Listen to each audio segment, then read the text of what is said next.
Dear students, युवाम की English language made easy grammar class में आज एक बहुत इंपॉर्टेंट चैप्टर हम लोग पढ़ने जा रहे हैं। वह चैप्टर है नॉन फाइनाइट वर्ब्स। वर्ब्स के बारे में आप बहुत डिटेल में पहले पढ़ चुके हैं। जो रिफ्रेश और ग्रामर का जो चैप्टर है उसमें वर्ब्स एंड वर्ब्स पैटर्न को लेकर मैंने बहुत डिटेल में आप लोगों को समझाया है। साथ में वर्ब्स कितने तरीके की होती हैं, कैसे कैसे उनका यूज़ किया जाता है अलग अलग सेंटेंसेस में, स्ट्रक्चर्स में, वह भी मैंने बताया है। लेकिन नॉन फाइनाइट वर्ब्स के समझे बिना आपको वर्ब्स की पूरी जानकारी नहीं होगी। जब मैं कक्षा में अधिकांश विद्यार्थियों से पूछता हूं कि पार्टिसिपल और जेरेंड क्या होता है, तो आप विश्वास कीजिए कि 97% स्टूडेंट्स पार्टिसिपल्स और जेरेंड के बारे में नहीं बता पाते हैं। जबकि पार्टिसिपल, जेरेंड और जो टू इन्फिनिटी वर्ब है, ये gerund and participle 9, 10th, 11th, 12th के सिलेबस में स्टूडेंट्स को पढ़ाया जाता है। इसके बावजूद पार्टिसिपल क्या होता है और जेरेंड क्या होता है स्टूडेंट्स को नहीं मालूम होता है। तो आज की इस क्लास में हम लोग नॉन फाइनाइट वर्ब यानी infinity verb, participle and gerund को डिटेल में हम लोग सीखेंगे। सबसे पहले वर्ब्स क्या होती हैं इसको एक बार के लिए हम लोग देखते हैं कि जैसा कि आप पहले भी पढ़ चुके हैं आप सभी विद्यार्थी कि वर्ब्स क्या होते हैं। A verb is a word or a group of words used to express an action or an event or a state of being और ए सिचुएशन। यानी वर्ब वे शब्द या शब्दों का समूह होते हैं जो किसी एक्शन को बताता है, किसी इवेंट को बताता है या फिर स्टेट या फैक्ट को बताता है। नो डाउट साथ में पोजीशन भी हम इसमें ले सकते हैं। जो शब्द पोजीशन बताते हैं वे सब के सब वर्ब कहलाते हैं। अब आप पहले पढ़ चुके हैं कि वर्ब में मॉडल वर्ब वगैरह और हेल्पिंग वर्ब, मेन वर्ब। लेकिन यहाँ जो वर्ब का जो मैं बताऊंगा आपको एक कॉन्सेप्ट कि इस वर्ब को मैंने दो पार्ट में डिवाइड किया है। पहला है फाइनाइट वर्ब, दूसरा नॉन फाइनाइट वर्ब। अब ये फाइनाइट वर्ब क्या होते हैं और नॉन फाइनाइट वर्ब क्या होते हैं पहले मैं आपको समझा दूं, फिर मैं इनके कुछ एग्जाम्पल्स आप लोगों को बताऊंगा। जब वर्ब जो सेंटेंस में जब क्रिया का प्रयोग करते हैं, वर्ब का प्रयोग करते हैं, यदि वर्ब अपने सब्जेक्ट और टेंस के अनुसार बदल जाती हैं वे वर्ब्स फाइनाइट वर्ब्स कहलाती हैं। लेकिन जो वर्ब सब्जेक्ट यानी सिंगुलर और प्लूरल के हिसाब से नहीं बदलती और टेंस के हिसाब से भी जो वर्ब्स नहीं बदलती वे नॉन फाइनाइट वर्ब्स होती हैं। अब फाइनाइट वर्ब्स को भी मैंने दो भागों में बांटा है। पहला है ट्रांजिटिव वर्ब, दूसरा इंट्रांजिटिव वर्ब। ट्रांजिटिव वर्ब से मेरा तात्पर्य है वे वर्ब्स जिनमें ऑब्जेक्ट लगते हैं। तो जिनमें ऑब्जेक्ट लगते हैं वो क्या कहलाती हैं? ट्रांजिटिव वर्ब्स कहलाती हैं। नॉन इंट्रांजिटिव वर्ब से मतलब है जिन वर्ब्स में ऑब्जेक्ट नहीं लगते हैं वे इंट्रांजिटिव वर्ब्स कहते हैं, जिसे हिंदी में हम लोग बोलते हैं अकर्मक क्रिया, एंड ट्रांजिटिव वर्ब को हम लोग बोलते हैं सकर्मक क्रिया। नॉन फाइनाइट वर्ब तीन तरीके की होती हैं। पहले मैंने लिखा है infinitive verbs, gerund and participle. तो आइए पहले हम लोग फाइनाइट और नॉन फाइनाइट वर्ब्स के कुछ एग्जाम्पल्स देखते हैं, उसके बाद आपको इनकी डिटेल में जानकारी मैं आपको बताता हूं। अब देखिए यहां पर एक बहुत इंटरेस्टिंग फैक्ट यह है कि वर्ब के साथ साथ अनेक बार नाउन या एडजेक्टिव का काम भी करते हैं। ये एक बहुत इंपॉर्टेंट, यानी अभी तक वर्ब के बारे में क्या, जो एक्शन को बताता है, जो किसी इवेंट को बताता है या किसी स्टेट, फैक्ट या पोजीशन को बताता है, वो वर्ब है। लेकिन जब वर्ब के साथ साथ नाउन और एडजेक्टिव का भी काम करता है, ये एक important fact. It means verb is the most important part of speech. It also does the job of a noun और एडजेक्टिव समटाइम्स। कैसे? देखिए पहले आपको एक ग्रुप 1 में आपको सेंटेंस मैंने दिए हैं। ये अलग अलग टेंसेस के दिए गए हैं, साथ में सब्जेक्ट भी इनमें अलग अलग प्रयोग किया गया है। बोल्ड लेटर्स में आप एक टू प्ले सभी सेंटेंसेस में आपको दिखाई दे रहा है जो सभी में समान रूप से यानी उसका एक ही रूप प्रयोग किया गया है, बाकी जो वर्ब है वो बदल गई है। जैसे I want to play football, he wants to play football, they want to play football. यहाँ प्रेजेंट इंडेफिनिट था, आई वी यू दे के साथ हम लोग base form of the verb का प्रयोग करते हैं, लेकिन ही सी इट और सिंगुलर सब्जेक्ट के साथ बेस फॉर्म में एस या एस जोड़ते हैं नियमानुसार, एस या ई एस। यहाँ ही सब्जेक्ट था तो इस वांट का कर दिया हमने वांट्स कर दिया। अगेन प्लूरल सब्जेक्ट हुआ, दे वांट टू प्ले, तो यहाँ पर फिर वांट का प्रयोग किया गया। पास्ट में क्या, I wanted to play, he wanted to play, they wanted to play. तो यहाँ पर टेंस के हिसाब से भी ये वर्ब बदल गया। ऐसे आप दूसरे ग्रुप में देखिए, कंटिन्यूअस में है, हेल्पिंग वर्ब सब्जेक्ट के हिसाब से लगा है और जो मेन वर्ब है वो आईएनजी फॉर्म में यूज हुआ है। जैसे I am learning to play, he is learning to play, they are learning to play, I was learning to play, he was learning to play. ठीक ऐसे I have decided to play, he has decided to play and they have decided to play. तो ध्यान दीजिए, इनमें जो कुछ verb हैं जैसे कि वांट, ये वर्ब सब्जेक्ट के हिसाब से और टेंस के हिसाब से बदल गया है, ये वर्ब बदल गई है, लेकिन सभी में टू प्ले पर कोई किसी प्रकार का फर्क नहीं आया है, इसकी सेम फॉर्म का प्रयोग हुआ है। इट मीन्स ये जो to form of the verb है ये सब्जेक्ट द्वारा या टेंस के द्वारा कंट्रोल्ड नहीं है, यानी सब्जेक्ट का और टेंस का इस पर कोई प्रभाव नहीं पड़ता है, तो ये नॉन फाइनाइट वर्ब कहलाती है। और जो वर्ब सब्जेक्ट के अकॉर्डिंग और टेंस के अकॉर्डिंग बदल जाती है उसे हम लोग फाइनाइट वर्ब कहते हैं। तो फाइनाइट वर्ब क्या है, वे वर्ब्स जो सब्जेक्ट के हिसाब से और टेंस के हिसाब से बदल जाती हैं वे फाइनाइट वर्ब है। लेकिन जो वर्ब्स सब्जेक्ट और टेंस के हिसाब से नहीं बदलती, यानी उन पर सब्जेक्ट या टेंस का कोई कंट्रोल नहीं रहता है, उसके द्वारा लिमिटेड या रिस्ट्रिक्टेड नहीं है, वे नॉन फाइनाइट वर्ब कहलाती है। अब ये नॉन फाइनाइट वर्ब तीन तरीके का। पहला एक इन्फिनेटिव वर्ब से मतलब है जब बेस फॉर्म के पहले आप टू लगा देते हैं, टीओ टू, इसे हम सामान्य बातचीत में to form of the verb कहते हैं। तो to form of the verb ही इन्फिनेटिव वर्ब है और इस पर सब्जेक्ट और टेंस का कोई फर्क नहीं पड़ता। To form of the verb चाहे पास्ट में यूज करें, प्रेजेंट में यूज करें, फ्यूचर में यूज करें, इस पर कोई फर्क नहीं पड़ता। यह हमेशा टू के बाद फर्स्ट फॉर्म का ही प्रयोग होता है इसमें। तो ये जो टू फॉर्म है जो मैंने आपको यहाँ बताया है, ये जितना भी यहाँ पर टू फॉर्म यूज हुआ है ये सबका सब इन्फिनेटिव वर्ब है और ये नॉन फाइनाइट वर्ब्स की कैटेगरी में आता है। क्लियर? आइए आगे अपन कुछ सेंटेंस और देखते हैं। और आइए, इस सेंटेंस के अंदर लिखा है he sells used cars, they sell used cars, या ही सेल, जैसे I sell used cars, he sells used cars, they sell used cars और वी सोल्ड यूज्ड कार्स।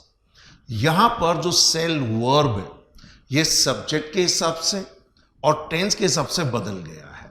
आई के साथ सेल, ही के साथ सेल्स एस लग गया, दे के साथ सेल और पास्ट में सेल का सोल्ड हो गया। लेकिन जो आप एक वर्ब के रूप में यूज का प्रयोग करते हैं, इसकी थर्ड फॉर्म यहां पर कार के पहले प्रयोग हुआ है जो कि एडजेक्टिव का काम करता है।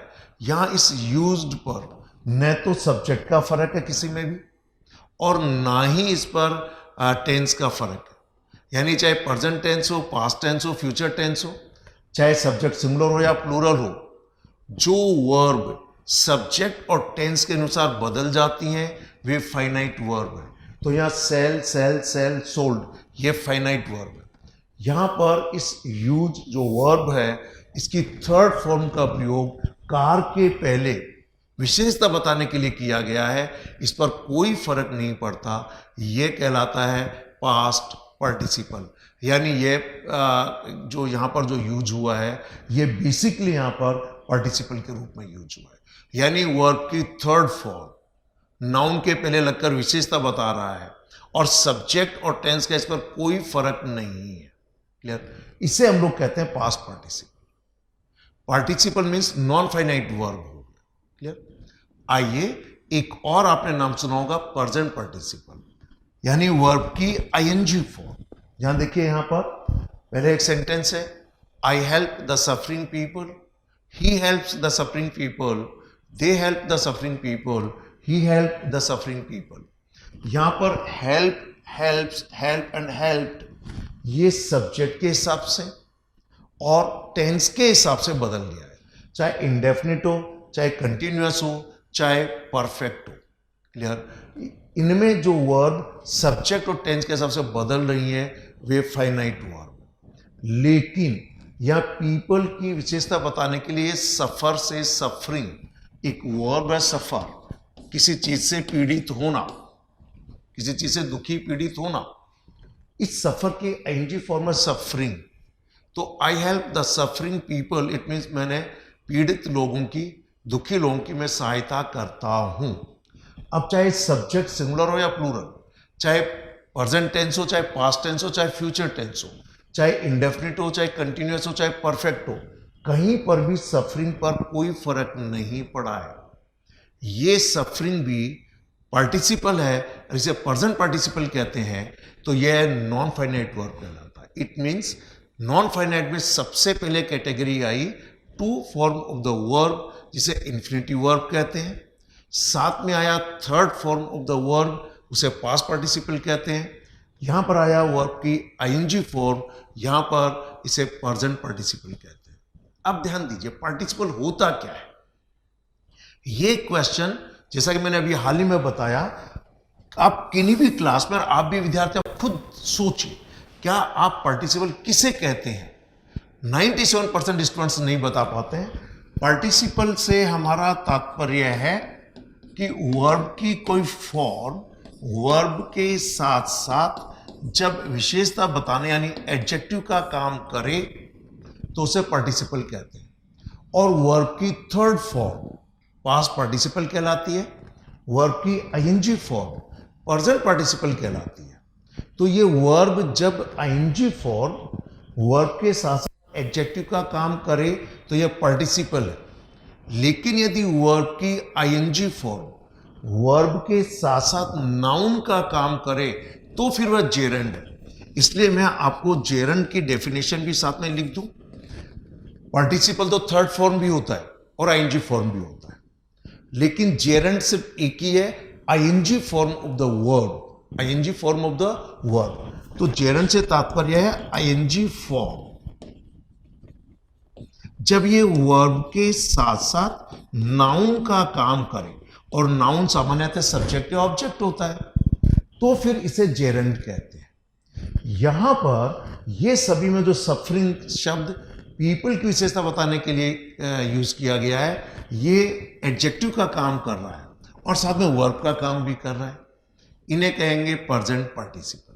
क्लियर? तो I hope that you might have understood participle means past participle and present participle. It means past participle is the third form of the verb and present participle is the ing form of the verb. And when this ing form of the verb acts partly a verb and partly an adjective, then it is called participle. लेकिन यही ing form verb के साथ साथ noun का काम करे तो इसे gerund कहते हैं। आइए समझते हैं क्या होता है gerund, और एग्जाम्पल देखिए। आपके इस सेंटेंस में देखिए, मैंने पहला सेंटेंस लिखा है I avoid over speeding. So I avoid what, object के रूप में अवॉइड के में यूज किया गया है कि ओवर स्पीडिंग मतलब जो तेज गति से जो चलते हैं, कि मैं ओवर स्पीडिंग जितनी स्पीड बताई गई उसी से चलता हूं, उससे ज्यादा नहीं चलता हूं, तो मैं ओवर स्पीडिंग को अवॉइड करता हूं। सेकंड सेंटेंस है ही अवॉइड्स ओवर स्पीडिंग। ये प्रेजेंट इंडेफिनिट है, ये आई के साथ फर्स्ट बेस फॉर्म है, लेकिन यहां पर ही और शी, इट और सिंगुलर सब्जेक्ट के साथ बेस फॉर्म में एस या ईएस नियमानुसार जोड़ दिया जाता है, तो यहां एस जोड़ दिया। दे अवॉइड ओवर स्पीडिंग, और पास्ट में कभी अवॉइडेड ओवर स्पीडिंग। ये सब यहां पर ओवर स्पीडिंग सभी में देखिए, चाहे इंडेफिनिट हो, चाहे कंटिन्यूअस हो, चाहे परफेक्ट हो। यहां अवॉइड जो वर्ब है ये सब्जेक्ट और टेंस के हिसाब से बदल गई। क्लियर? लेकिन ओवर स्पीडिंग पे कोई फर्क नहीं पड़ा। जैसे एक और सेंटेंस समझिए, smoking is injurious to health. अब ये जो स्मोकिंग है ये यहां सब्जेक्ट का काम कर रहा है, ये ओवर स्पीडिंग या ऑब्जेक्ट का काम कर रहा है। जैसे मान लीजिए मैं एक सेंटेंस कहता हूं, आई हेट स्मोकिंग, यहां लिखता हूं आई हेट स्मोकिंग, तो मैं नफरत करता हूं किस चीज से? धूम्रपान से। सो आई का इसलिए हेट हो गया। अगर यहां पर ही या शी कह देते तो इस हेट में एस जुड़ गया होता और हम कहते हैं he hates smoking, he hates smoking. अब यहां पर देखिए कि सब्जेक्ट के हिसाब से जो वर्ब हेट प्रेजेंट इंडेफिनिट में इसका रूप बदल गया। पास्ट में होता तो कहते थे वी हेटेड स्मोकिंग, तो हेट शब्द या अवॉइड शब्द सब्जेक्ट और टेंस के हिसाब से बदल गया, लेकिन यहां पर ओवर स्पीडिंग या स्मोकिंग में कोई परिवर्तन नहीं हुआ। और यहां पर ये ओवर स्पीडिंग और स्मोकिंग ऑब्जेक्ट का काम करता है, ऑब्जेक्ट कोई ना कोई नाउन होता है। तो यहां पर ये जो वर्ब की आईएनजी फॉर्म है ये यहां पर जेरंड कहलाता है। क्या कहलाता है? इसलिए मैं यहां पर ग्रुप थर्ड में लिख रहा हूं जेरंड।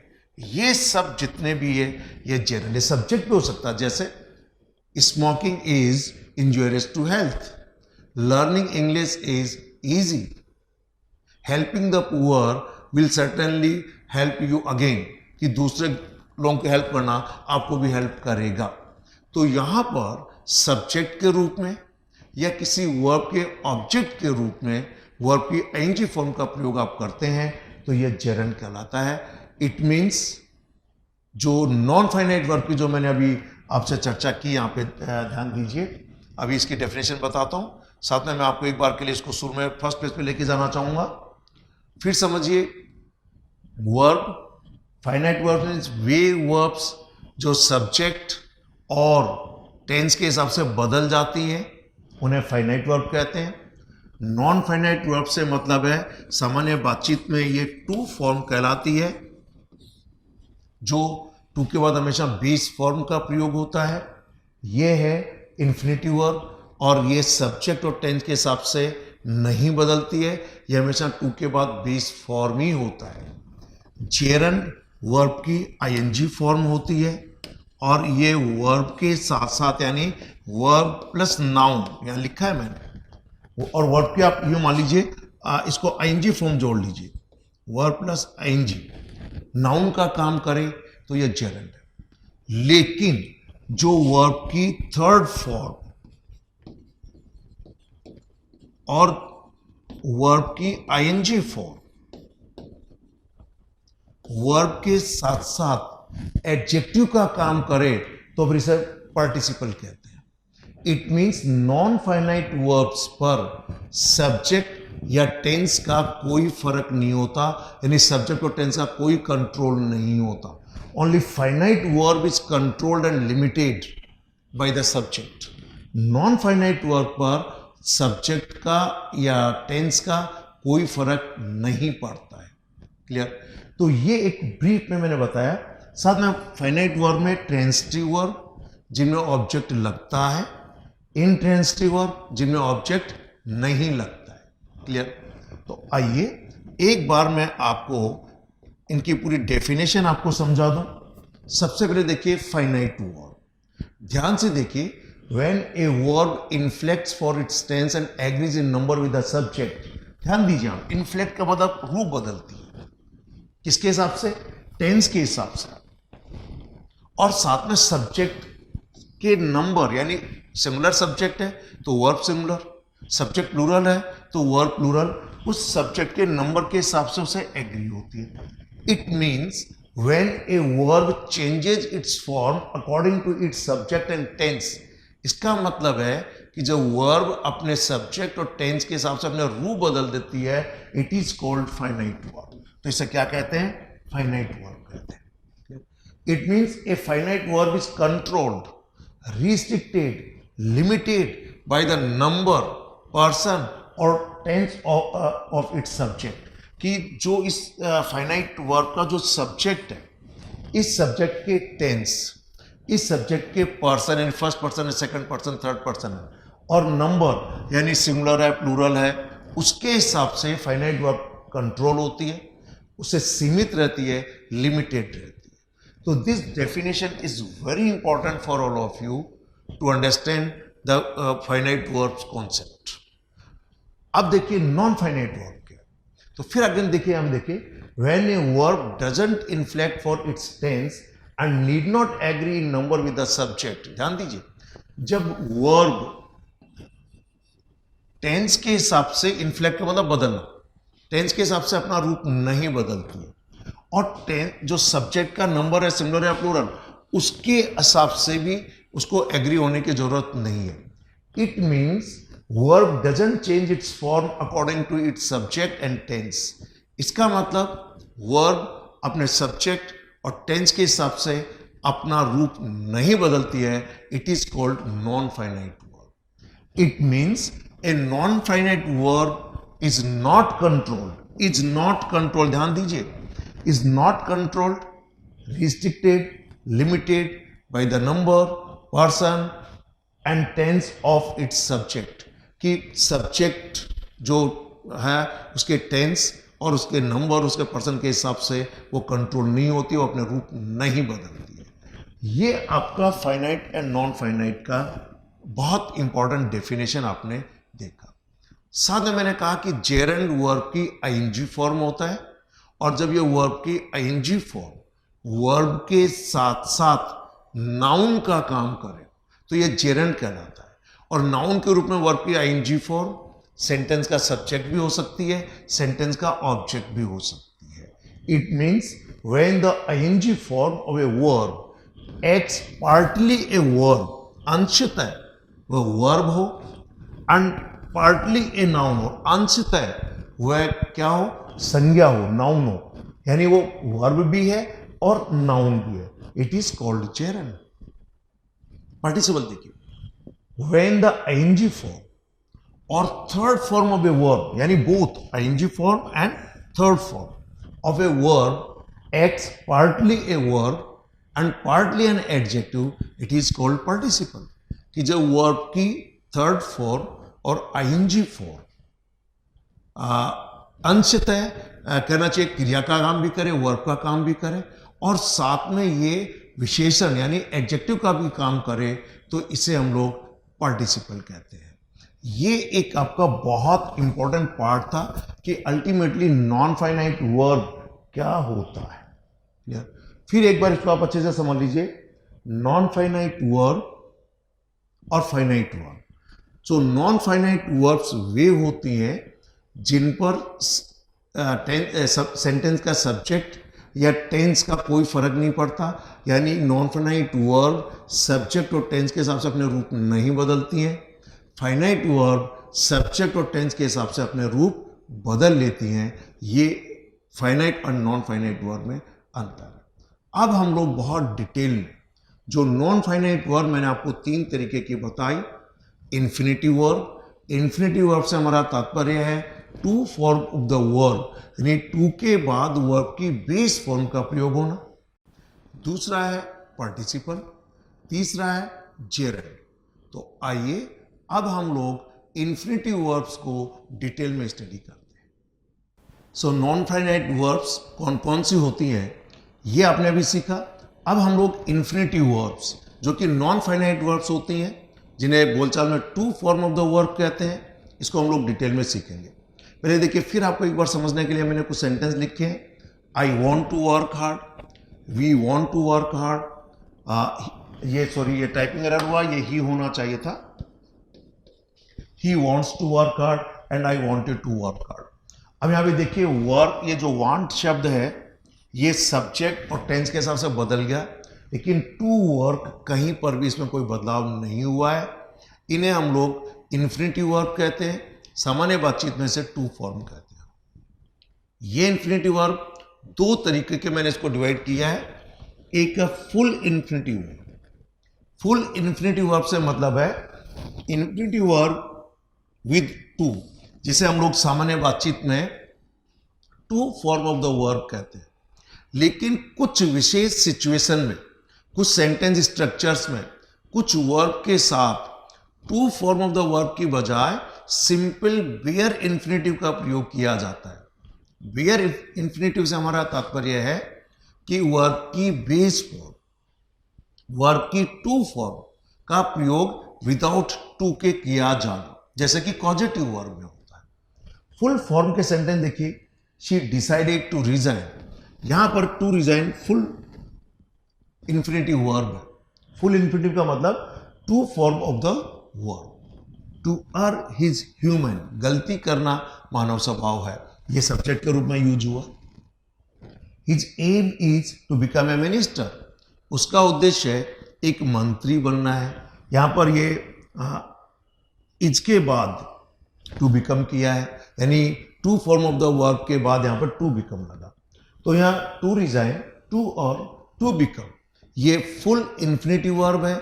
सामान्य बातचीत में इसे हम लोग टू फॉर्म कहते हैं ऑफ ए वर्ब।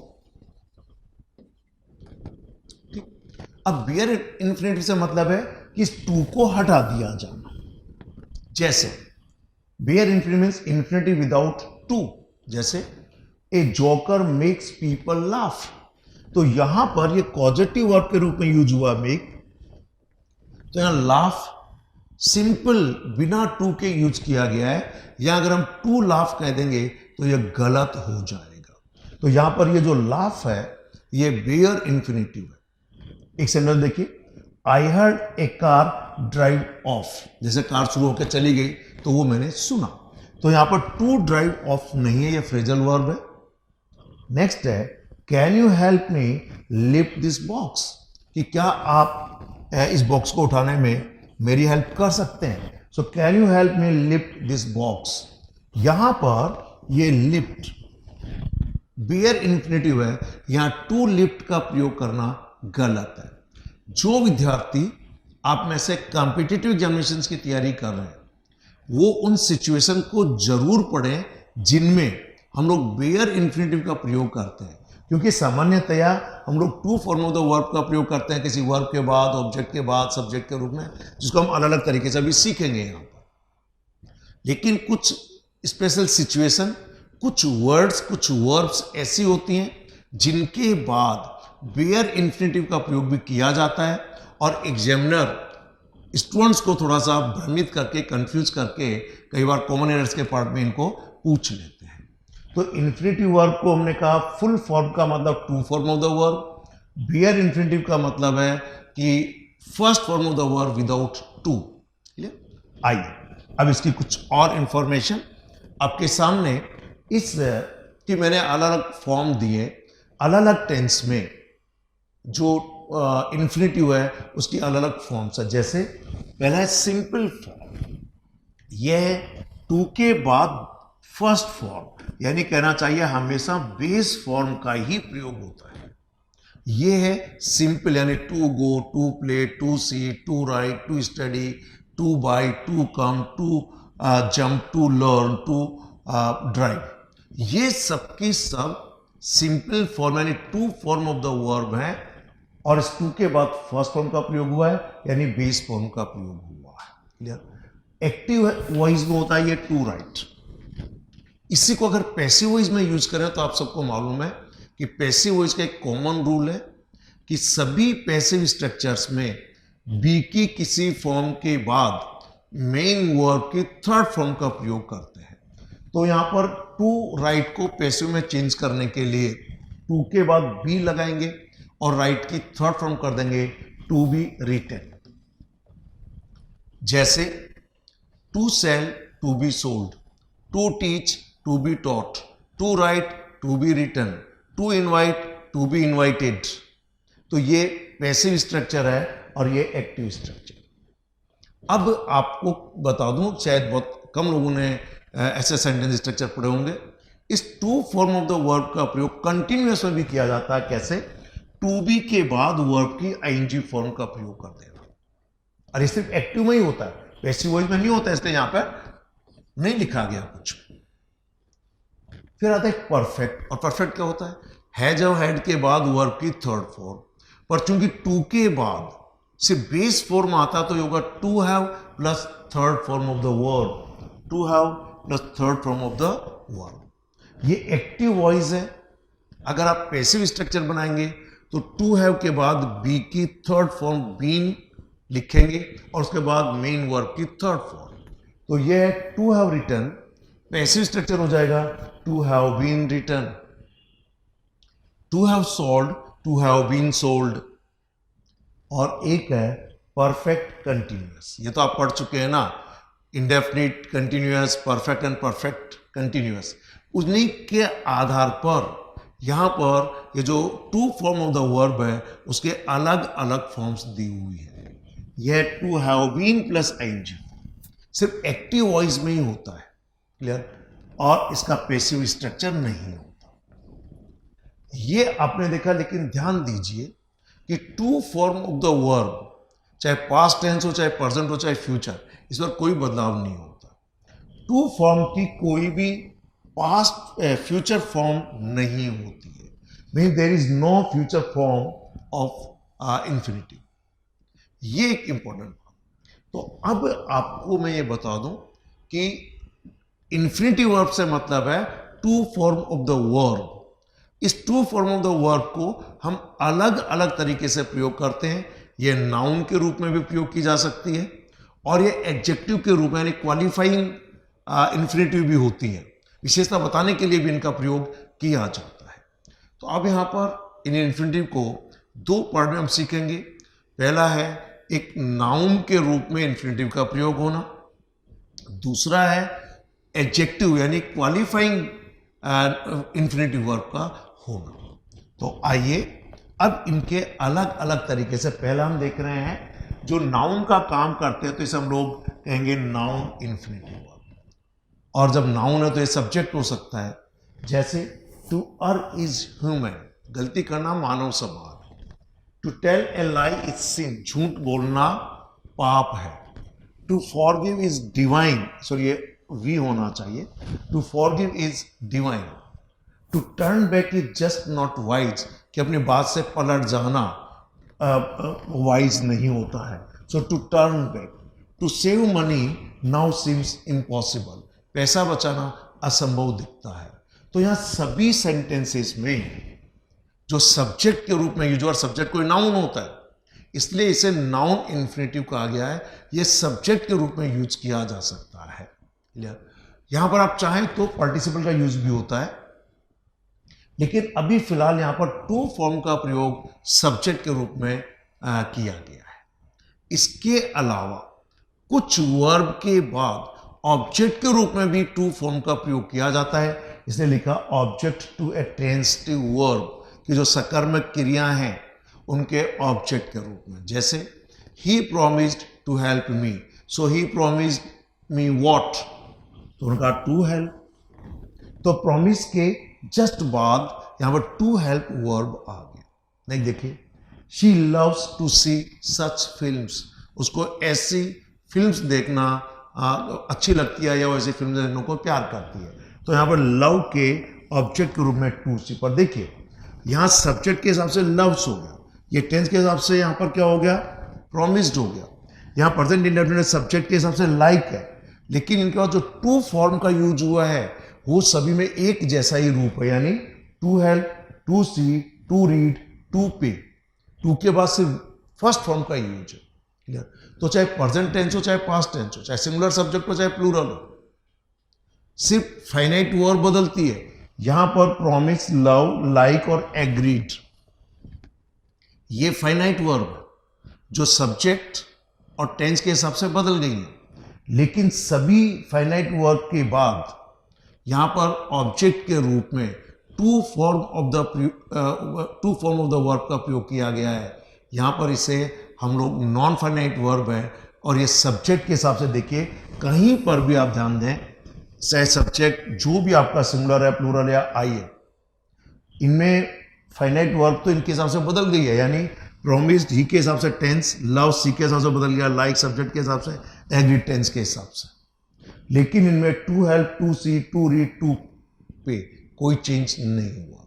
तो टू इन्फिनिटिव वर्ब यानी to form of the verb का एक बहुत इंपॉर्टेंट प्रयोग हो गया सब्जेक्ट के रूप में, दूसरा हो गया ऑब्जेक्ट के रूप में। ध्यान दीजिए, जब आप कहीं इंग्लिश में ऐसे लिख रहे हो, निबंध लिख रहे हो, तो निबंध लिखते वक्त आपको एक आध दो सेंटेंस में to form of the verb को सब्जेक्ट बनाकर लिखने का मतलब है आप वेराइटी ऑफ सेंटेंसेस का यूज कर रहे हैं, तो आपको जरूर लिखना चाहिए। इससे आपको एक नया कॉन्सेप्ट भी आपको पता चलता है कि to form of the subject का प्रयोग करते हैं।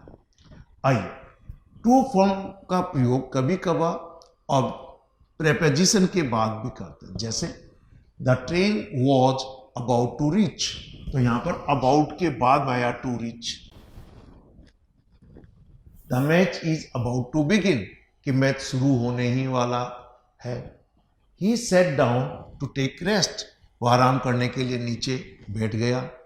आई had no option but to ask him to leave, मेरे पास और कोई विकल्प नहीं था इस सिवाय इसके कि मुझसे जाने के लिए कह दूं। तो ध्यान दीजिए, यहाँ अबाउट, डाउन, बट, ये सब प्रपोजिशनल काम कर रहे हैं, इनके बाद to form of the verb का प्रयोग हुआ है। एक है कॉम्प्लीमेंट टू ए वर्ब।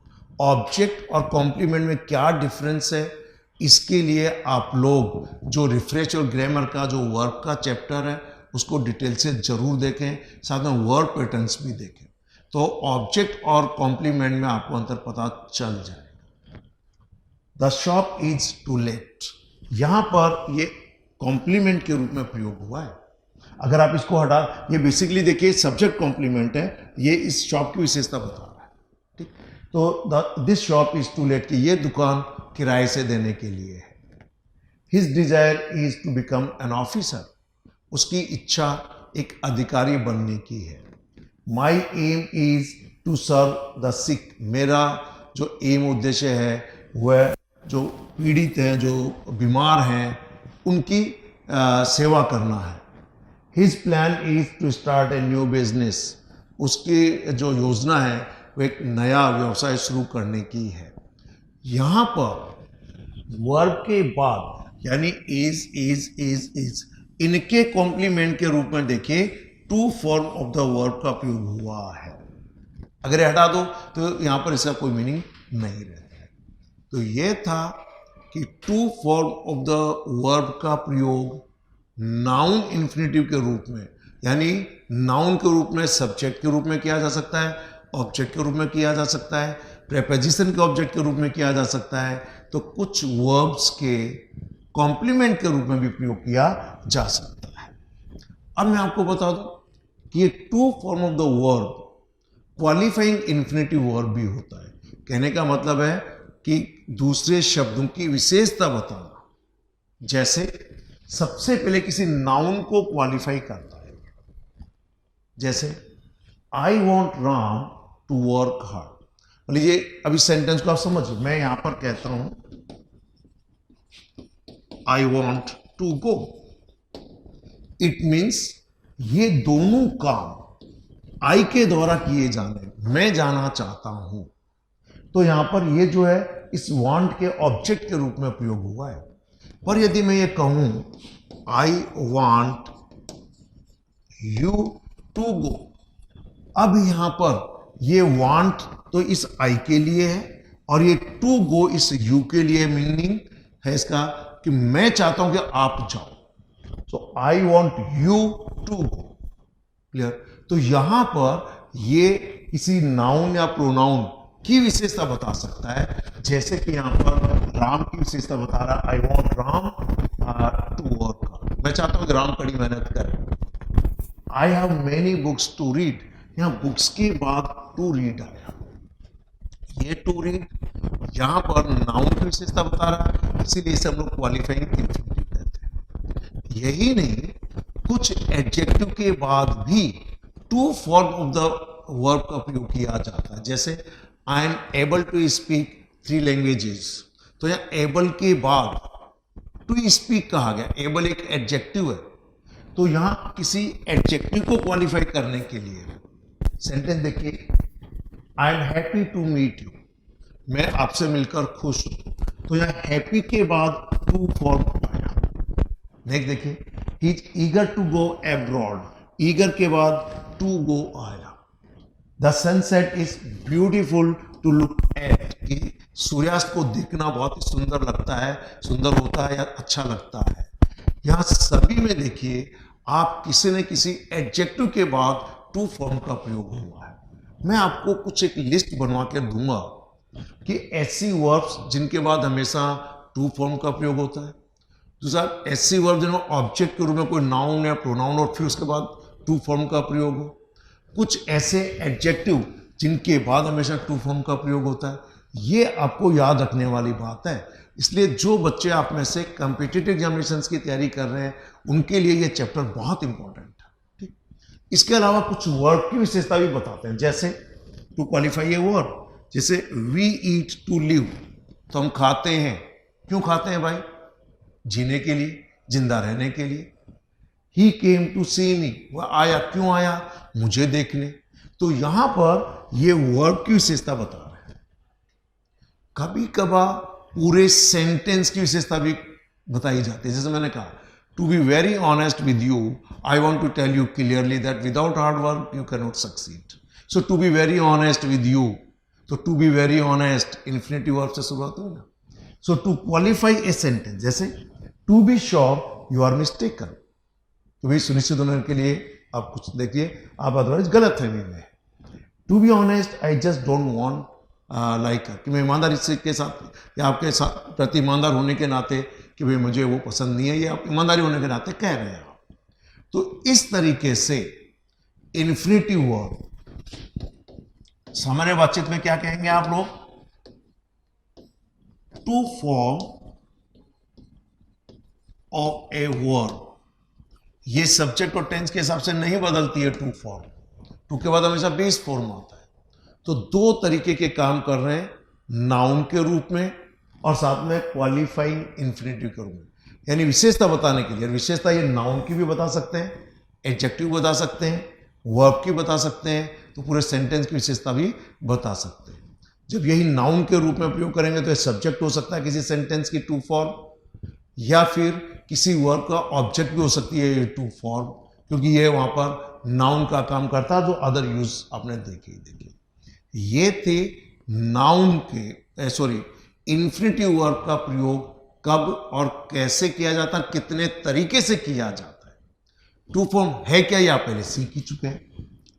आइए इंपॉर्टेंट इंफॉर्मेशन अब हम बता रहा हूं आपको बेयर इन्फिनेटिव, यानी जहां पर इन्फिनेटिव वर्ब विदाउट टू, यानी बेस फॉर्म का प्रयोग करना।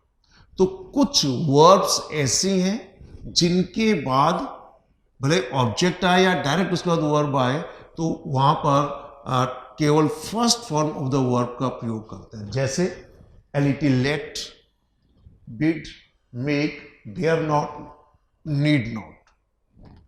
सेंटेंस देखिए, लेट देम प्ले हियर, तो यहां पर प्ले या टू प्ले नहीं है, ये बेयर इन्फिनेटिव है। तो लेट के बाद ऑब्जेक्ट और उसके बाद बेयर इन्फिनेटिव, और ये पहले चैप्टर में आप पढ़ चुके हैं। The warden bed him live his hostel room, यहां पर मना करने से मतलब है कि वार्डन ने हॉस्टल रूम छोड़ने के लिए उसको मना कर दिया। सो यहां टू लीव नहीं है, leave. He made the children run very fast, यहां पर ये मेड कॉजेटिव वर्ब है, जो इसका जस्ट अगला चैप्टर है। और कॉजेटिव वर्ब भी बहुत इंपॉर्टेंट पार्ट है, वो बोलचाल के दृष्टिकोण से भी और एग्जामिनेशन की दृष्टिकोण से भी, क्योंकि बहुत से ये पॉजिटिव वर्ब सामान्यतः स्कूल कॉलेज में नहीं पढ़ाया जाता है। यहां पर देखिए, एक तो होता है हंसना, जैसे I am laughing, I am smiling. एक होता किसी को हंसाना, तो हंसना और हंसाना बहुत बड़ा अंतर हो गया ना। हंसाना पॉजिटिव वर्ब का प्रयोग करना होगा। यहां पर वही मीनिंग है, he made the children run very fast, उसने बच्चों को बहुत तेज दौड़ाया। देखिए, रन का मतलब दौड़ना, आई एम रनिंग, तो रन यानी दौड़ना, और मैंने कहा दौड़ाना, तो अब दौड़ाना पॉजिटिव वर्ब का प्रयोग करना पड़ेगा, जो कि पॉजिटिव वर्ब के चैप्टर में अलग अलग पॉजिटिव वर्ब्स आप पढ़ें, जो मेक, गेट, हैव और हेल्प, और इसके अलावा भी कुछ वर्ब्स हो रहे हैं, उनको जरूर देखिए। नेक्स्ट है I dare not tell him the truth. यहां पर सिर्फ टेल आएगा, टू टेल नहीं कहेंगे। ऐसे ये we need not wait for them, so we need not wait for them, हमें उनका इंतजार करने की जरूरत नहीं है। यहां पर भी टू नहीं आएगा। एग्जामिनेशंस में फिर दोहराना चाहूं, जो विद्यार्थी आप में से किसी भी कॉम्पिटिटिव एग्जामिनेशंस की तैयारी कर रहे हैं तो आप इन रूल्स को जरूर पढ़िए, क्योंकि इनमें यहां पर जो यूज हो रहा है वो बेयर इंफिनिटिव का प्रयोग होता है, यानी अमिशन ऑफ टू, इंफिनिटिव में से टू को हटाकर प्रयोग करना। क्लियर? लेकिन ये तो वर्ड, अब इस डेयर नॉट और नीड नॉट के बारे में एक बात और कर दूं। यदि डेयर और नीड का प्रयोग आप ऑर्डिनरी वर्ब के रूप में करें, देखिए हमें लिखा है ऑर्डिनरी वर्ब, सामान्य क्रिया के रूप में, तो फिर इनके बाद टू फॉर्म का प्रयोग किया जाता है। और यदि मॉडल वर्ब के रूप में प्रयोग किया इनको, तो इनके बाद बेयर इंफिनिटिव का प्रयोग होगा, मीन्स वर्ब की फर्स्ट फॉर्म विदाउट टू। लेकिन जब ऑर्डिनरी वर्ब में यूज करेंगे तो टू लगेगा, जैसे I won't dare to break his promise, यानी he won't dare to break his promise, वह अपना वादा तोड़ने की हिम्मत नहीं करेगा। I need to get some sleep, मुझे कुछ नींद लेने की जरूरत है, तो यह नीड के बाद टू गेट आ गया। India needs to win the game to stay in the match, किस मैच में बने रहने के लिए इंडिया को यह मैच यानी यह गेम जीतने की जरूरत है। तो यहां पर नीड्स तो सब्जेक्ट के हिसाब से और ये टू विन आया। ठीक, आइए और कुछ सिचुएशन देखते हैं जहां बेयर इंफिनिटिव का प्रयोग होता है। और यह है, आपने एक देखा होगा, had better, would rather, rather than और देन, इनके बाद भी बेयर इंफिनिटिव का प्रयोग होता है। जैसे यहां पर मान लीजिए एक सब्जेक्ट है, I had better go home now, अब अच्छा है कि मैं घर जाऊं। हैड बेटर के बाद टू फॉर्म नहीं लगेगा, सिर्फ वर्ब की फर्स्ट फॉर्म लगेगी विदाउट टू, यानी बेयर इंफिनिटिव। और ये अलग से चैप्टर मैंने आपको बताया है, जो आप इसको मॉडल वाला चैप्टर पढ़ेंगे तो आपको उसकी जानकारी मिल जाएगी। Next, we had better not discuss it publicly, ये नेगेटिव में we had better not discuss, to discuss नहीं हो सकता। I would rather die than beg, कि मैं भीख मांगने की बजाय मर जाना पसंद करूंगा। So I would rather die than beg, to beg नहीं होगा। Would you rather walk or take the bus, क्या आप पैदल जाएंगे या बस लेंगे? तो यहां दोनों जगह देखिए बिना टू के वर्ब की बेस फॉर्म का प्रयोग हुआ है। He decided to quit rather than accept the new rules, कि नए रूल्स को स्वीकार करने की बजाय उसने उसको छोड़ देना, त्याग देना स्वीकार किया। तो यहां देन के बाद देखिए टू एक्सेप्ट नहीं है, एग्जाम में टू लगाकर दे दिया जाता है। It is better to go away from here than stay, और यहां पर भी देखिए टू स्टे नहीं है, यहां ठहरने की बजाय अच्छा है कि हम यहां से जाएं। It is better to go away from here than stay, के यहां रुकने की बजाय अच्छा कि हम यहां से चले जाएं। यहां पर यानी अभी पहले मैंने कुछ वर्ब बताई थी और साथ में यहां पर फिर मैंने कुछ had better, would rather, rather than और देन, इनके बाद वर्ब की फर्स्ट फॉर्म का प्रयोग होगा विदाउट टू।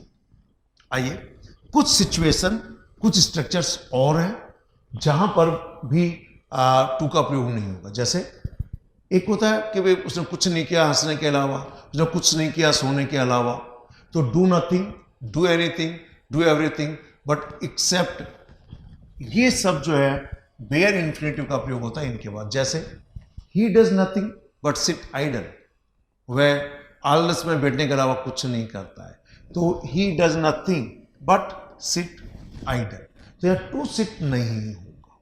नेक्स्ट देखिए, she did nothing but waste her parents money, वह पेरेंट्स की मनी बर्बाद करने के अलावा उसने कुछ नहीं किया।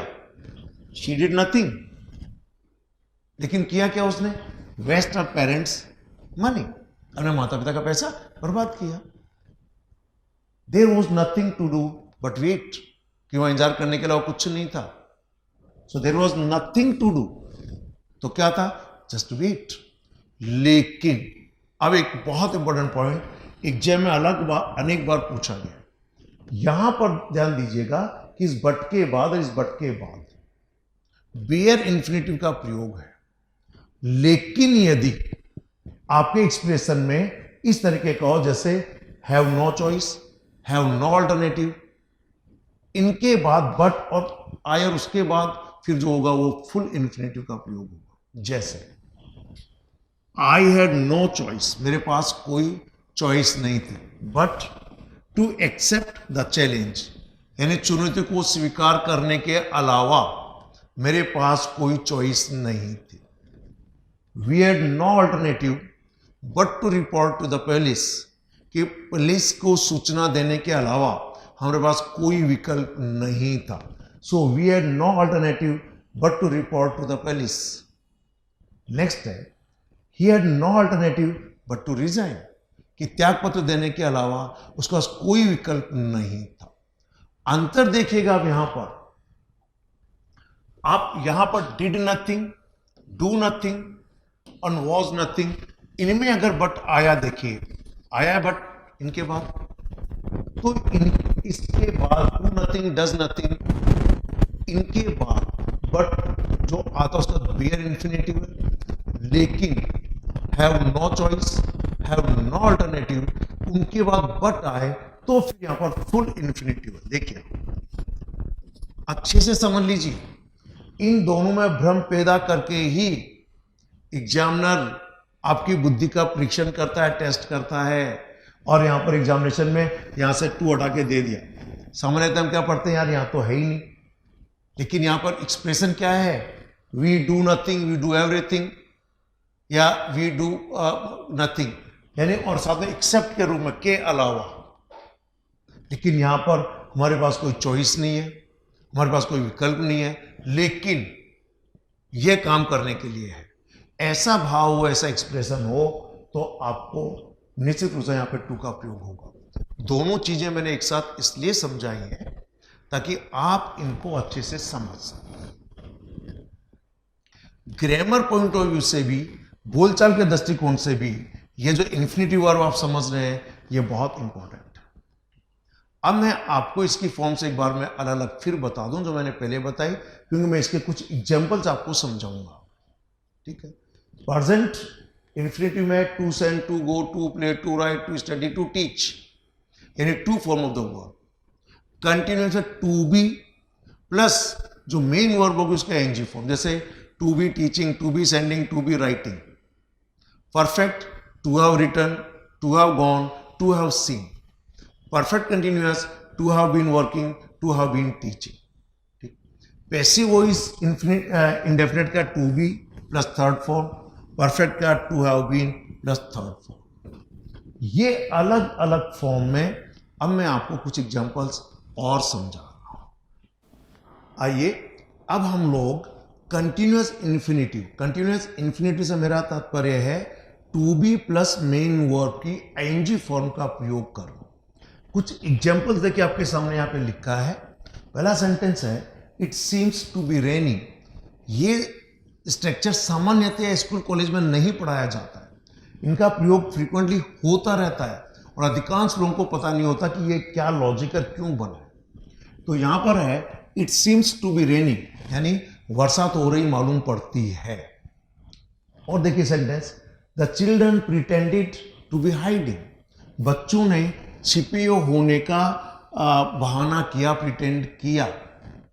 It is nice to be sitting with and talking to you, कि आपके साथ यहां बैठे हुए होना, बातचीत करते हुए होना अच्छा है।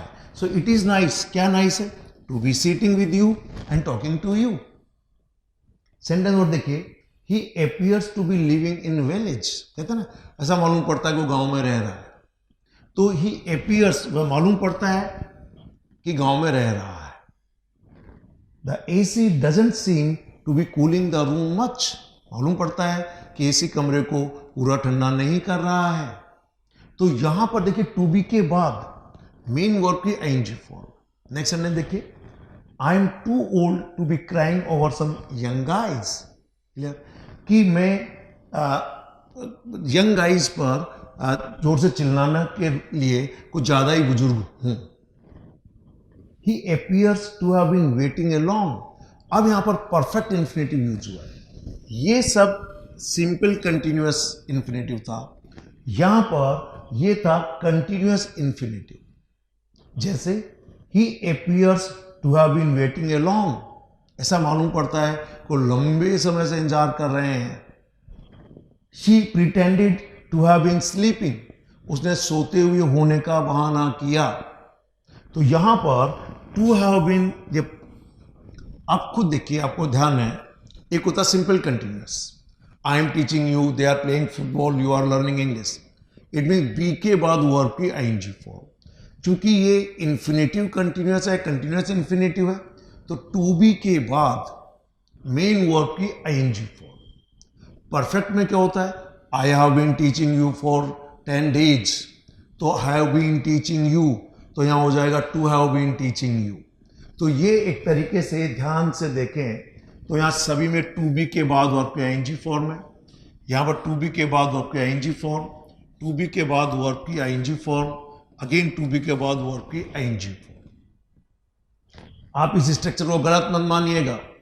इसीलिए कुछ विद्यार्थी जब कॉम्पिटिटिव एग्जामिनेशंस की तैयारी करते हैं और अनसिन पैसेज में इस तरीके के स्ट्रक्चर आ जाते हैं तो उन्हें लगता है कि शायद ये स्ट्रक्चर गलत है। कॉमन एरर्स के पार्ट में भी कई बार कुछ विद्यार्थी भ्रमित हो जाते हैं। तो आपको सबसे पहले जितने भी तरीके के इंग्लिश लैंग्वेज के स्ट्रक्चर्स हैं उनकी पूरी नॉलेज होना चाहिए। इसीलिए मैं आपको नॉन फाइनाइट वर्ब में infinitive verb, then participle, then gerund, ये बहुत इंपॉर्टेंट चैप्टर है। इनको बिना समझे बिना, ये मान के चलिए लगभग हर सेंटेंस में कहीं ना कहीं इन्फिनेटिव वर्ब, कहीं ना कहीं पार्टिसिपल, कहीं ना कहीं जेरेंड का प्रयोग होता ही है। तो इन सेंटेंस को आप पूरा ध्यान से देखिए। ये सबके सब थे कंटिन्यूअस इन्फिनेटिव, जो मैंने यहां लिखा है ना फॉर्म में, देखिए ये जो दिखा है प्रेजेंट कंटिन्यूअस यानी to be plus I N G form, to be sending, to be working. अब आइए परफेक्ट में क्या होगा, to have plus third form, to have plus third form, passive हो जाए तो to have been plus third form.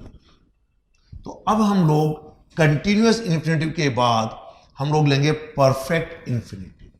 पहले कुछ सेंटेंस देखिए, she was to have gone abroad last year, उससे पिछले वर्ष बाहर जाना था, यानी विदेश जाना था, यानी पिछले वर्ष वह विदेश जाने को थी। तो यहां वॉज के बाद टू हैव गॉन अब्रॉड, देखिए लास्ट ईयर, तो ये परफेक्ट है।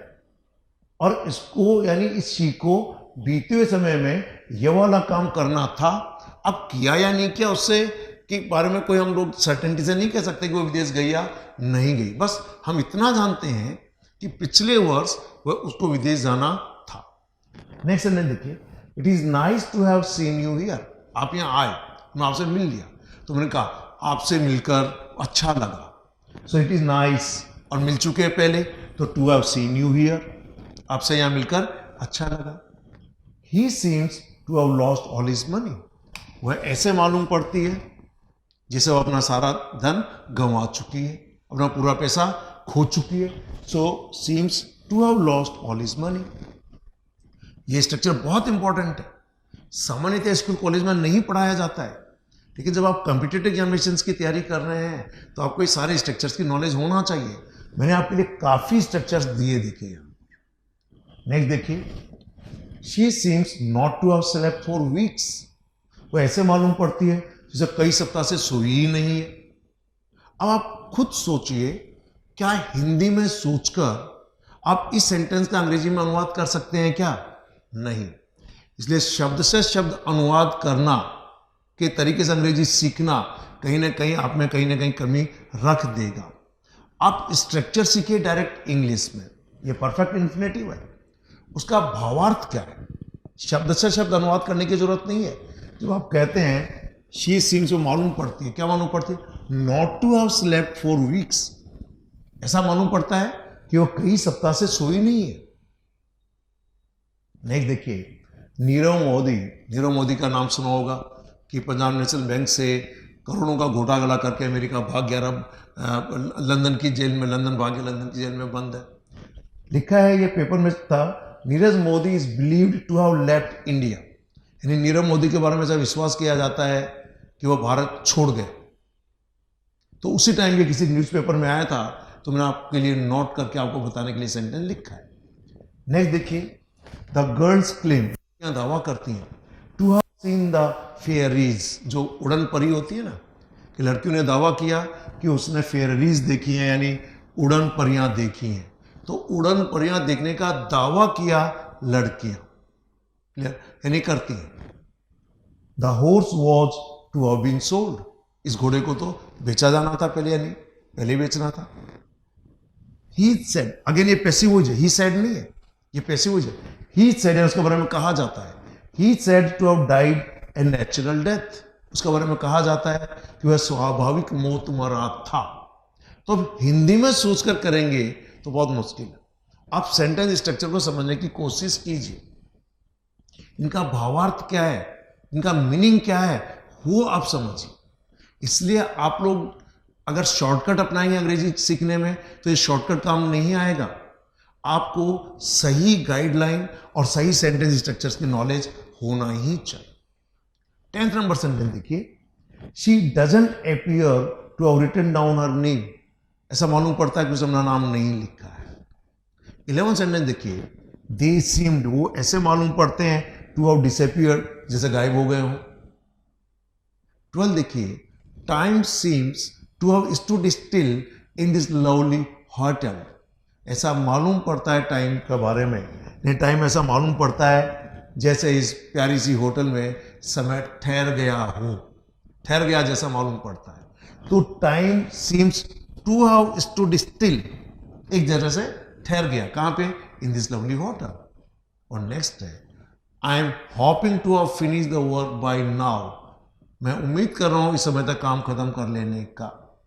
और लास्ट सेंटेंस है, they don't seem to have solve all the sums, कि वे मालूम नहीं पड़ते कि सारे सम सोल्व कर लेंगे।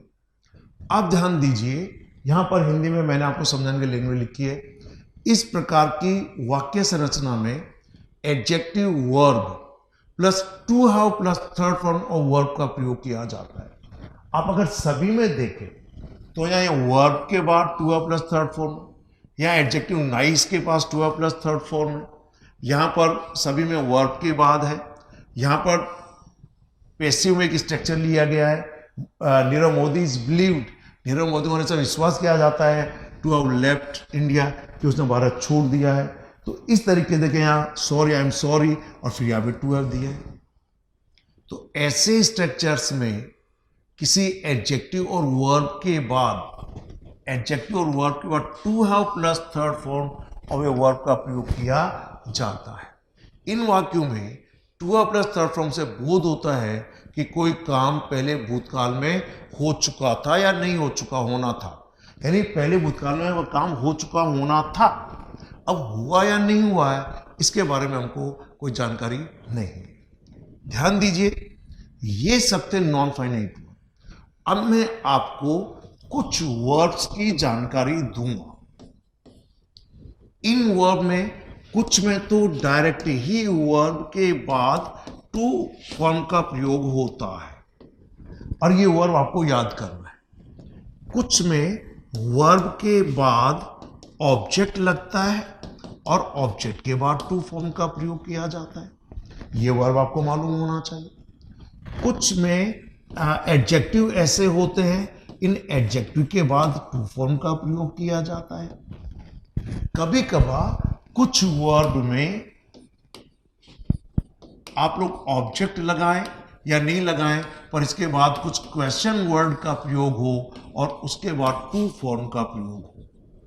जैसे tell me when to come, मुझे बताओ कब आना है। Can you tell me how to solve this question. So can you tell me, यहाँ can you tell me object है, interrogative word how to solve this question. तो कहाँ कहाँ कब कब इन्फिनेटिव वर्ब का प्रयोग किया जाता है, ये अब मैं आपको डिटेल में और बताता हूँ। इसको याद रखना है क्योंकि ये कॉम्पिटिटिव एग्जामिनेशंस के लिए बहुत ही इंपॉर्टेंट है। तो आइए अब समझते हैं कि इन्फिनेटिव वर्ब का प्रयोग, कुछ वर्ब्स ऐसे होते हैं जिनके बाद डायरेक्टली किया जाता है, कुछ ट्रांजिटिव वर्ब्स होते हैं जिनमें ऑब्जेक्ट के बाद इन्फिनेटिव वर्ब का प्रयोग किया जाता है। तो मैं अभी आपको अलग अलग वर्ब्स बता रहा हूं जिनके बाद इन्फिनेटिव वर्ब का प्रयोग किया जाता है। ये बहुत इंपॉर्टेंट चैप्टर है और आपको इन वर्ब्स को याद रखना चाहिए। सबसे पहले देखिए कि वर्ब्स फॉलोड बाय इन्फिनेटिव्स, यानी इन्फिनेटिव का प्रयोग डायरेक्टली उन वर्ब्स के बाद किया जाता है। यानी स्ट्रक्चर है सब्जेक्ट देन वर्ब, एंड इस वर्ब के डायरेक्टली इसके बाद में यहां पर प्रयोग किया गया है to form of the verb. जैसे सेंटेंस देखिए, she fears to speak in public, उसे पब्लिक में बोलने में डर लगता है। I decided to purchase a car, मैंने एक कार खरीदने का निर्णय किया। We want to establish a school, हम एक स्कूल की स्थापना करना चाहते हैं। ही planned to go for a journey, उसने यात्रा पर जाने के लिए योजना बनाई। I like to play chess, मैं चेस खेलना पसंद करता हूँ। I agree to go to new college, मैं नए कॉलेज जाने के लिए मैं सहमत हूँ। I agree to hold meeting on Monday, यानी मैं मंडे को मीटिंग करने के लिए सहमत हूँ। ध्यान दीजिए यहां पर वर्ब के डायरेक्ट बाद में देखिए to form of the verb का प्रयोग किया गया है। और यहां पर ये जो टू फॉर्म है ये सब ये जो है ये सबकी सब इन्फिनेटिव वर्ब है, जिन्हें कि हम लोग नॉन फाइनाइट वर्ब कहते हैं। लेकिन यहां पर जैसे fear, decided, want, planned, like, agree, ये सब फाइनाइट वर्ब है जो सब्जेक्ट और टेंस के हिसाब से अपने रूप बदल लेती है। लेकिन सभी में जो टू फॉर्म का प्रयोग हुआ है ये सबके सब इन्फिनेटिव वर्ब हैं और इनका प्रयोग डायरेक्टली इन वर्ब के बाद किया जाता है। अब हमने नीचे एक टेबल दी है, जैसे कि agree, arrange, continue, desire, happen, learn, afford, begin, decide. आप इनको नोट कर लीजिए। इन वर्ब्स के बाद डायरेक्टली टू फॉर्म का प्रयोग किया जाता है। हालांकि कुछ वर्ब्स ऐसी हैं जिनके बाद सिर्फ और सिर्फ पार्टिसिपल यानी आईएनजी फॉर्म का प्रयोग किया जाता है, यानी प्रेजेंट पार्टिसिपल का प्रयोग किया जाता है। लेकिन कुछ वर्ब ऐसे भी हैं जिनके साथ टू फॉर्म और प्रेजेंट पार्टिसिपल दोनों का प्रयोग किया जा सकता है। क्लियर? तो यहां पर ये वर्ब है, इनका टू फॉर्म का प्रयोग कर सकते हैं। हालांकि इनमें से एक दो वर्ब के साथ प्रेजेंट पार्टिसिपल का प्रयोग भी किया जा सकता है, जैसे कि स्टार्ट के साथ। क्लियर? तो पहला था वर्ब के डायरेक्ट बाद में टू फॉर्म का प्रयोग करना। अब कुछ वर्ब ऐसी हैं जो कि ट्रांजिटिव वर्ब होती हैं, उनके बाद ऑब्जेक्ट का प्रयोग करेंगे। ऑब्जेक्ट के रूप में कोई ना कोई नाउन या प्रोनाउन या कोई भी वस्तु कुछ भी लग सकता है, और उसके बाद टू फॉर्म का प्रयोग करना। तो देखिए सेंटेंस स्ट्रक्चर है सब्जेक्ट प्लस वर्ब और इस वर्ब के बाद ऑब्जेक्ट। अब इस ऑब्जेक्ट के बाद to form of the verb का प्रयोग किया जाना। यहां पर ये वाला काम ये सब्जेक्ट करेगा। अब ध्यान से समझिएगा, इससे पहले भी मैं इसको बता दूं, यहां पर ये फाइनाइट वर्ब और ये नॉन फाइनाइट वर्ब दोनों काम यही सब्जेक्ट करेंगे। यानी जो फाइनाइट वर्ब है वह भी और जो नॉन फाइनाइट वर्ब है वह भी, दोनों काम कौन करेंगे? जो भी सब्जेक्ट है। लेकिन ये जो स्ट्रक्चर है इसमें यहां पर ये जो पहला फाइनाइट वर्ब है ये काम ये सब्जेक्ट करेगा, लेकिन ये जो काम है ये ऑब्जेक्ट करेगा। जैसे I always advise him to work hard, मैं उसको हमेशा कड़ी मेहनत करने की सलाह देता हूं। तो सलाह मैं देता हूं, लेकिन कड़ी मेहनत ये जो हिम जिसके लिए यूज हुआ ही के लिए वह करना, उसे करना है, उसको मैं सलाह देता हूं। सेकंड चैलेंज देखिए, ही इंस्ट्रक्टेड देम टू पे पेनल्टी। तो इंस्ट्रक्ट ही ने किया, लेकिन पेनल्टी कौन देगा? दे, यानी जिसका ऑब्जेक्टिव फॉर्म देम लगा। तो यहां पर जो इन्फिनेटिव वर्ब है ये वाला काम ऑब्जेक्ट करेगा। यानी यहां पर अगर आप इसको देखें तो यहां पर ये जो काम है टू फॉर्म वाला वो ये ऑब्जेक्ट करेगा, लेकिन ये वाला काम ये सब्जेक्ट करेगा। सेंटेंस और देखिए, she requested me to help her, उसने मुझसे रिक्वेस्ट किया कि मैं उसकी सहायता करूं, तो रिक्वेस्ट शी ने किया, यानी ये, और हेल्प कौन करूंगा, मैं करूंगा। Clear? We encourage others to help the poor. Encourage हम करते हैं, हेल्प कौन करेंगे, अदर्स करेंगे। The teacher allowed us to go. Teacher ने हमें जाने की अनुमति दी।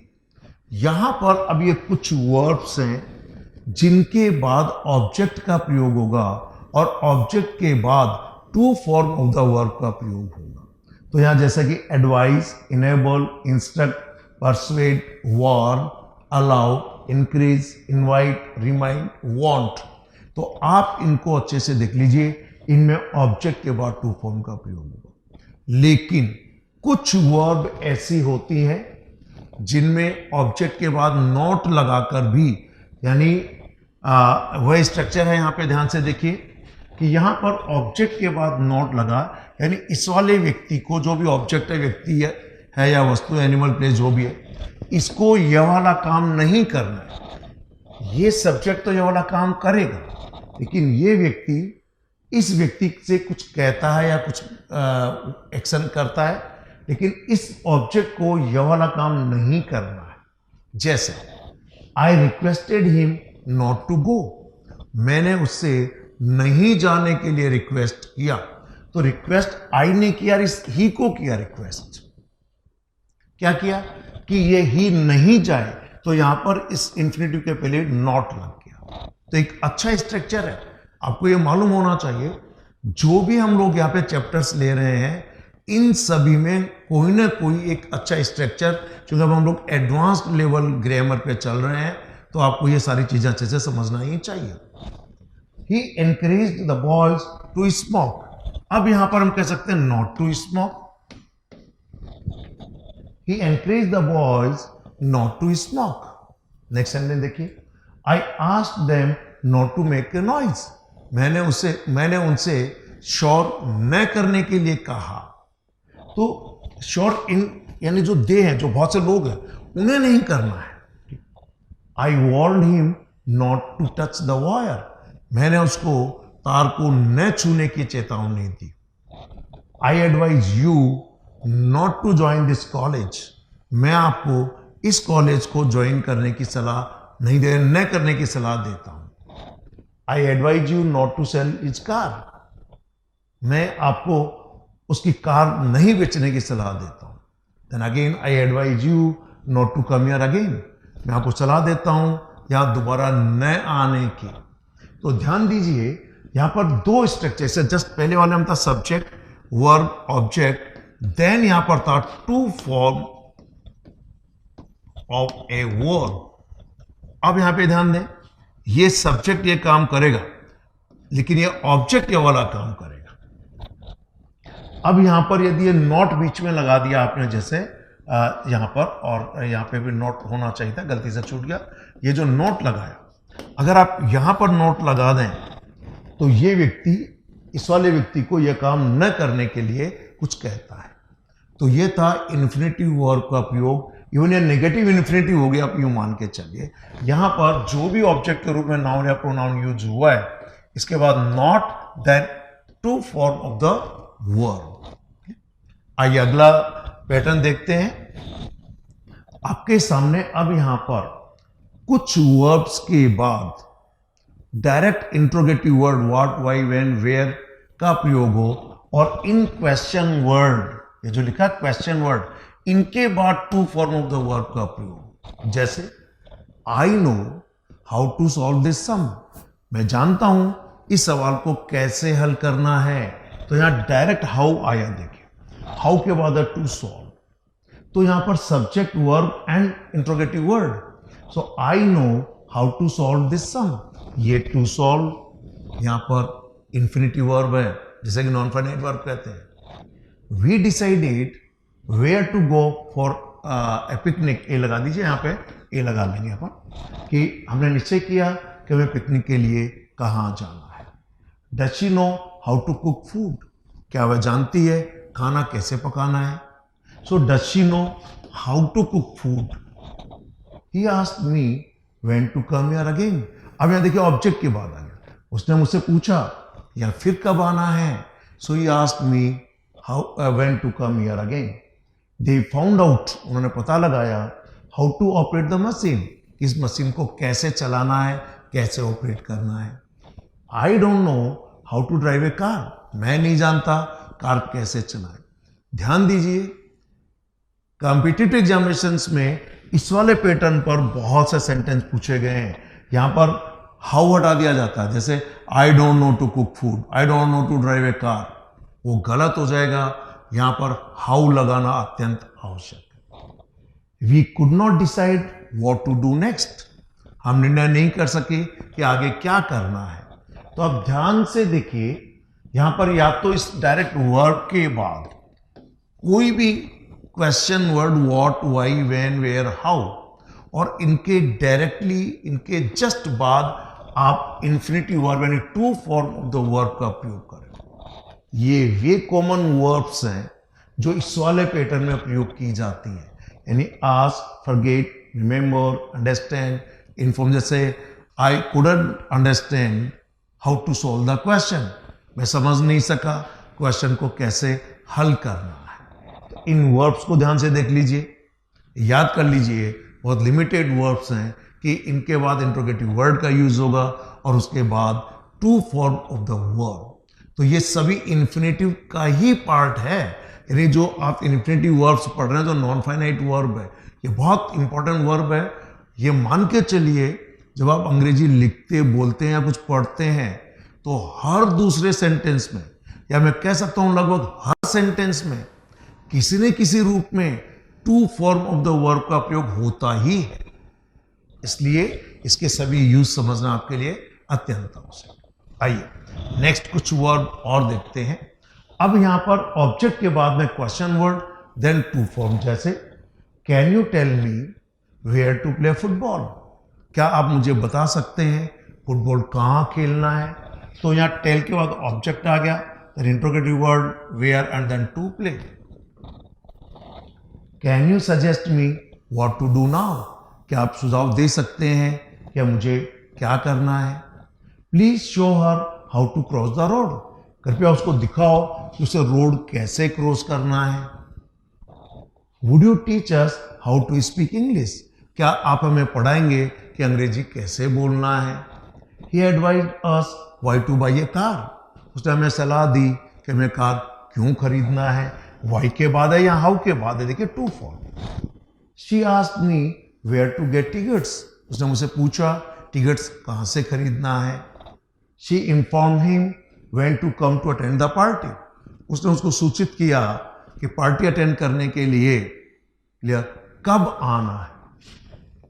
तो वेयर, हाउ, इन सब के बाद यहां पर टू फॉर्म का प्रयोग है. इसके पहले आपने देखा था डायरेक्ट वर्ब के बाद इंट्रोगेटिव वर्ड था, यहां पर ऑब्जेक्ट के बाद इंट्रोगेटिव वर्ड है. क्लियर. आइए कुछ और देखते हैं इसके कुछ स्ट्रक्चर. और आपके सामने यहां पर देखिए कभी कभार कि कोई काम करें या नहीं करें, कोई काम करें या नहीं करें, तो वेदर का प्रयोग करते हैं, करें या नहीं उसके लिए. इसके बाद to form of the verb, और आगे और अगर दूसरा वर्ब दिया हो सकता है. जैसे I don't know whether to speak or keep mum, मुझे नहीं मालूम कि चुप रहना है या बोलना. पर ध्यान दीजिए यहां पर इस वेदर के बाद ही टू फॉर्म लगेगा, और के बाद डायरेक्ट यानी बेयर फॉर्म आएगा. ये टू यहां पर अंडरस्टूड है, ये मानिए आप, ये अंडरस्टूड है, इसलिए यहां पर टू लगाने की जरूरत नहीं है. केवल वेदर के जस्ट बाद फुल इंफिनिटिव आएगा, लेकिन वेदर और उसके बाद जो और के बाद आएगा वहां पर बेयर इंफिनिटिव लगेगा, वो टू वहां पर अंडरस्टूड है. सेकंड सेंटेंस देखिए, he could not decide whether to stay or go, वह निर्णय नहीं ले सका कि जाना है या ठहरना है, कि ठहरना चाहिए या जाना चाहिए. She did not know whether to laugh or weep, यानी वो पता नहीं लगा सकी या समझ नहीं सकी कि उसे हंसना है या रोना है. कैन यू एडवाइज मी, क्या आप मुझे सलाह दे सकते हैं whether to apply for this post or not, क्या इस पोस्ट के लिए अप्लाई करना है या नहीं करना है. He asked me whether to play or study, उसने मुझसे पूछा कि खेलना है या स्टडी करना है। तो यहां पर वेदर के बाद तो to form of the verb का प्रयोग है, मीन्स टू फॉर्म। लेकिन यहां पर जो और लगाया, यहां पर फिर बेयर इंफिनिटिव का प्रयोग कर दीजिए। ठीक है, ये था वेदर के बाद कैसे प्रयोग करेंगे। और आइए कुछ एडजेक्टिव के बाद भी, डायरेक्टली एडजेक्टिव के बाद भी इंफिनिटिव वर्ब का प्रयोग करते हैं। यानी सब्जेक्ट, ये एडजेक्टिव को जोड़ने के लिए लिंकिंग वर्ब के रूप में वर्ब टू बी, यानी is are am was verb, then to form और अदर वर्ड जो भी, जैसे I am very glad to see you. यहां पर ग्लैड एडजेक्टिव है, इसके बाद टू फॉर्म आ गया, आपसे मिलकर मैं बहुत खुश हूं। Students are eager to know about their results. Students उत्सुक हैं अपना रिजल्ट जानने के लिए। The lesson is difficult to understand. ये जो अध्याय है ये डिफिकल्ट है सीखने के लिए, तो डिफिकल्ट एडजेक्टिव है to understand infinitive verb. The patient was too weak to walk. Patient इतना कमजोर था कि वह चल नहीं सकता था, यानी चलने में बहुत कमजोर था। तो यहां पर वीक एडजेक्टिव है, to walk infinitive verb. He is too proud to listen to me, यानी वह इतना अहंकारी है कि मुझे सुनता ही नहीं है मेरी बात। तो यहां पे प्राउड के बाद टू फॉर्म। और लास्ट सेंटेंस देखिए, he is intelligent enough to understand it, यानी वह पर्याप्त रूप से इंटेलिजेंट है इसे समझने के लिए। अब यहां पर वे एडजेक्टिव यहां दिए हैं जिनके बाद सामान्यतया to form of the verb का प्रयोग किया जाता है। यह है able, anxious, angry, difficult, eager, easy, fortunate, glad, happy, hard, inclined, keen, likely, lucky कीजिए, गलती से लक हो गया, lucky, nice, pleased, ready, sorry and surprised. ये सब था इंफिनिटिव के बारे में आपने डिटेल्ड स्टडी की। फिर बता दूं, to form of a verb से हमारा तात्पर्य है टू के बाद हमेशा बेस फॉर्म,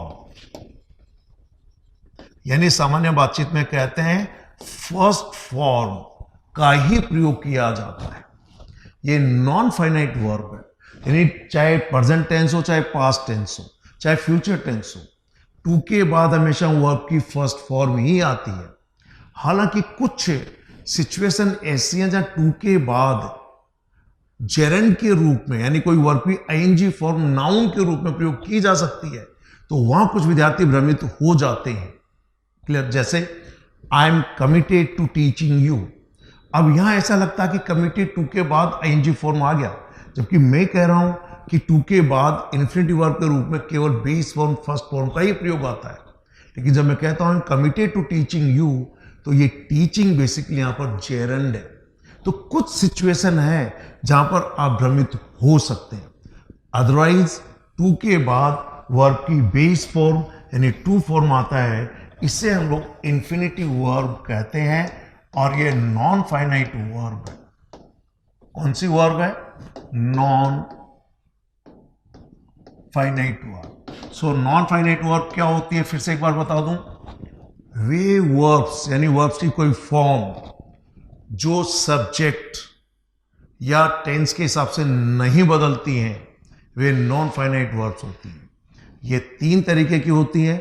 पहले मैंने कहा to form of the verb यानी इंफिनिटिव वर्ब, दूसरा मैंने कहा पार्टिसिपल, और तीसरा मैंने कहा जेरेंड। इंफिनिटिव के सारे रूल्स हमने डिटेल में सीखे, कौन कौन सी इसकी फॉर्म्स होती हैं, कैसे इनका प्रयोग होता है। ये एक बहुत ही इंपॉर्टेंट चैप्टर है। अक्सर विद्यार्थी इसमें गलतियां कर जाती हैं, चाहे वो कॉम्पिटिटिव एग्जामिनेशंस की बात हो या लिखने की बात हो। तो ये एक इंपॉर्टेंट लेसन आज आपने सीखा। और साथ में जब कभी भी आप कोई न्यूज़पेपर पढ़ें, किसी को बोलते हुए सुने, तो आप जरूर ध्यान दें कि यहाँ पर इंफिनिटिव वर्ब कौन सी। Okay, thank you very much, have a nice day.